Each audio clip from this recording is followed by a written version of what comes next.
The cost of living across the country has skyrocketed over the last few years, and things are changing pretty drastically in Clovis, California. I'm going to be running through an updated version of the cost of living in Clovis, California, including some property values, night out on the town, gas prices, wages, and even why Clovis is still rated one of the most desirable places to live in all of California. Let's jump right into it. According to the local multiple listing service, the MLS, the average sold home price in Clovis, California for the last 90 days was $535,000. Let's compare that to the national average, which we can see in Forbes.com, which is $495,000, giving the national average the edge on that front. Now let's zoom in a little bit on the California average, which according to Zillow is $736,000. Geez, California, what's going on here? And then finally, we zoom in a little bit closer to the Fresno area. Now in Fresno over the last 90 days, we see an average sales price, this is properties that have sold, not the ones that are active or listed, of $407,000.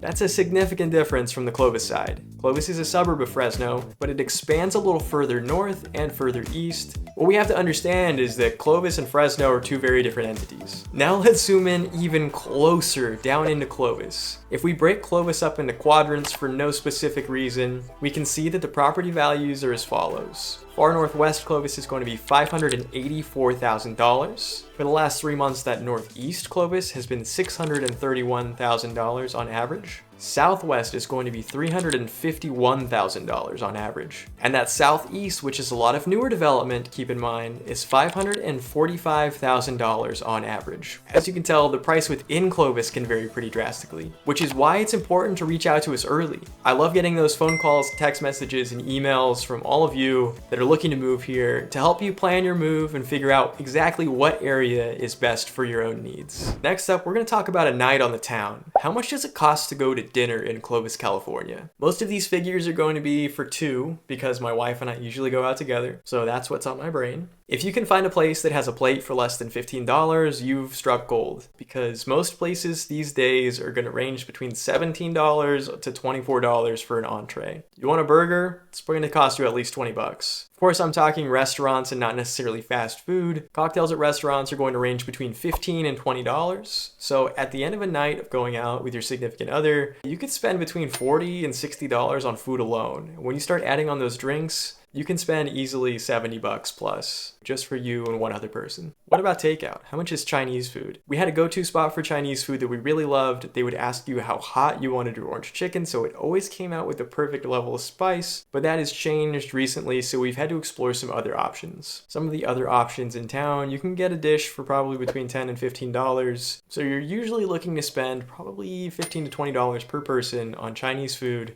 But hey, at least you're gonna have leftovers, right? Now I love pizza as much as the next person, but pizza in Clovis can get a little pricey. I'm a big bargain guy, as you can probably tell already. I like to get the most for my money, but especially recently, pizzas have gone way up in price, it seems like. Pizzas are gonna range between $25 and $35 depending on how many toppings and where you go. There's a local pizza chain called Mianed's, which I enjoy. I know it's a polarizing type of pizza. You either love it or you don't love it, but the days of the $10 pizza are far behind us. But Domino's can usually get you a few pizzas for $8 or $9 each. It's not a local chain, of course, but hey, if you're in a pinch, Domino's ain't so bad. There are plenty of breweries around here. The beers at those breweries are usually between $7 and $12 depending on the alcohol content and how big of a beer you get. I can't talk about going out to dinner without mentioning tax and tip culture. I believe tax is around 8% here in Clovis, and the tip culture has gotten out of hand. I used to work in the restaurant industry myself as a server and a bartender. Living on tips is a real thing. Like 90% of what you make is going to be in your tips. But as a casual guest who's going to a restaurant and spending $50 to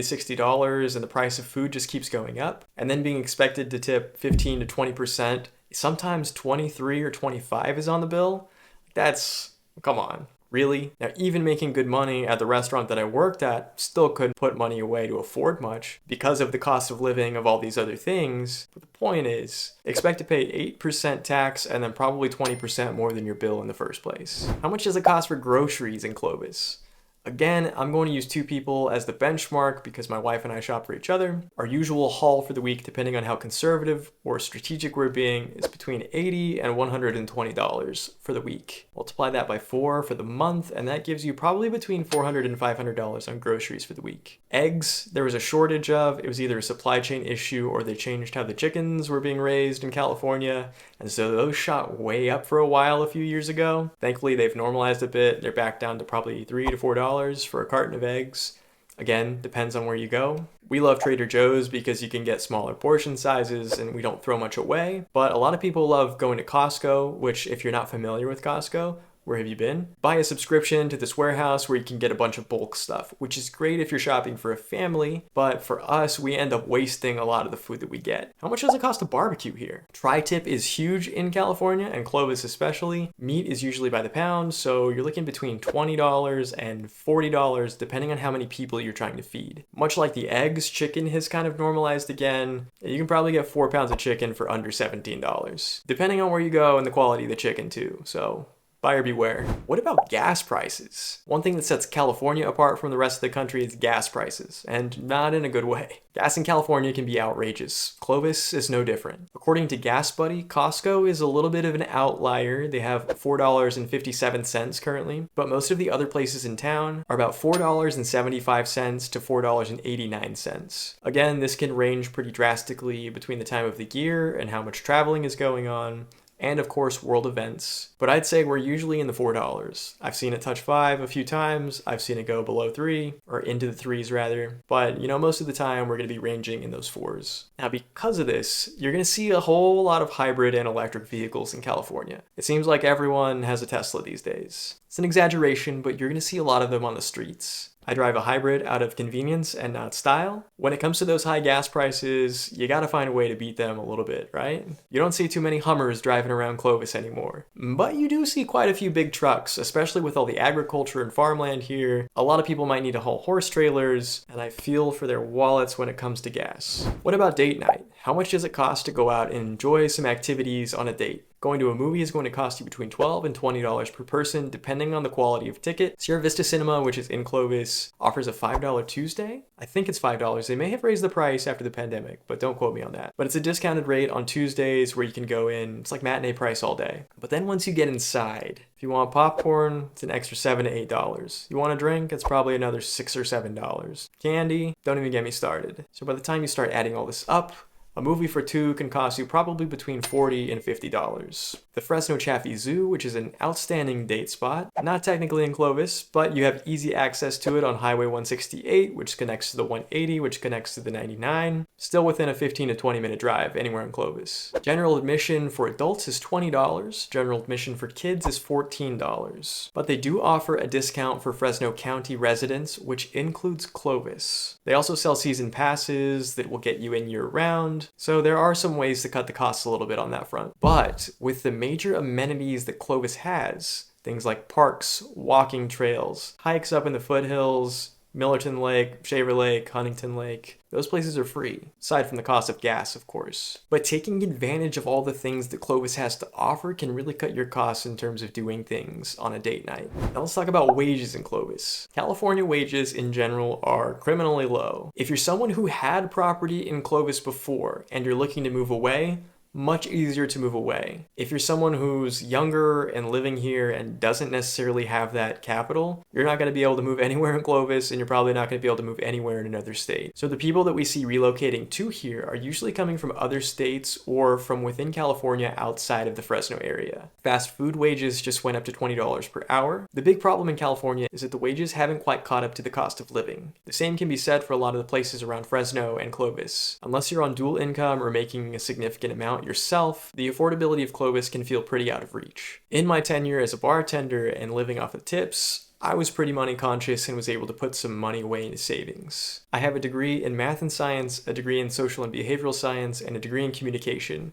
I was making more as a bartender than I would have in the jobs around this area with my degree. And even with a pretty decently paid job, let me remind you, it was 90% tips. Being able to put money into your savings was still probably slower than the cost of living was going up. so it's like running on an endless treadmill. So why is this area even desirable in the first place? Well, its location within California gives it plenty of room to explore its dead center. When we look at Highway 168 that cuts across, we see that it can go all the way up to Shaver Lake and Huntington Lake, and even into the foothills. And then it connects to the Highway 180, which can take you up to Kings Canyon National Park, or the 41, which will take you up to Yosemite National Park. If we zoom out on the map a little bit further, we can go all the way to Sacramento, San Francisco, San Diego, Los Angeles, Anaheim, Santa Barbara, basically all over California in a matter of hours. As it's expanding outward, it's a little bit newer, the price point's a little bit higher than some of the surrounding areas. You're close to the countryside, a lot of newer amenities,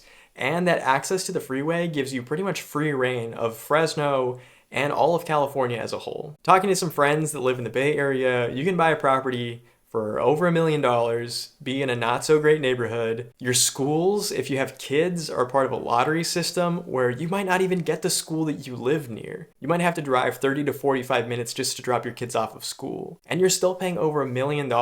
Understanding that and then thinking, oh, $535,000 on average, that's not so bad for something that has access to all of California and plenty of parks and recreation. So there we have it, an updated cost of living video for Clovis, California. But the next part is to find out exactly what part of Clovis, California is right for you. So check out these map tours right here, and you can get a better idea of what the amenities and the cost of living is like in the different portions of town.